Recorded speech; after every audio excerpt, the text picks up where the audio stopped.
நம் ஆண்டவர் இயேசு கிறிஸ்துவின் நாமத்தினால் மகிழ்ச்சியும் சமாதானமும் நம் அனைவரோடும் இருப்பதாக. கலாத்தியர் 5:16-26 முடிய. எனவே நான் சொல்கிறேன், தூய ஆவியின் தூண்டுதலுக்கேற்ப வாழுங்கள்.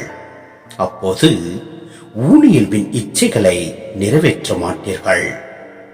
ஊனியல்பின் இச்சை தூய ஆவிக்கு முரணானது. தூய ஆவியின் விருப்பம் ஊனியல்புக்கு முரணானது. இவை ஒன்றுக்கொன்று எதிராய் உள்ளதால் நீங்கள் செய்ய விரும்புவதை உங்களால் செய்ய முடிவதில்லை.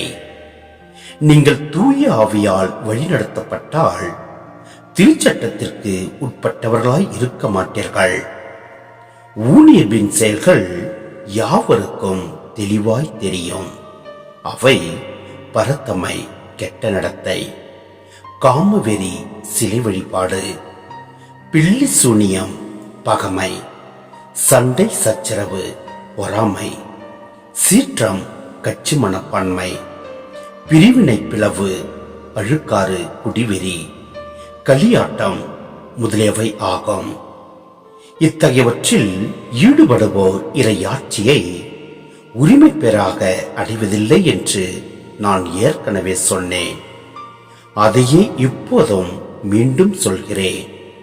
ஆனால் தூயாவின் கனியோ அன்பு, மகிழ்ச்சி, அமைதி, பொறுமை, பரிவு, நன்னயம், நம்பிக்கை, கனிவு, தன்னடக்கம் என்பவை ஆகும்.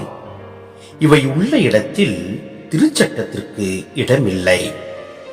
கிறிஸ்து இயேசுவுக்கு உரியவர்கள் தங்கள் ஊனியல்பை அதன் இழிவுணர்ச்சிகளோடும் இச்சைகளோடும் சேர்த்து சிலுவையில் அறைந்து விட்டார்கள்.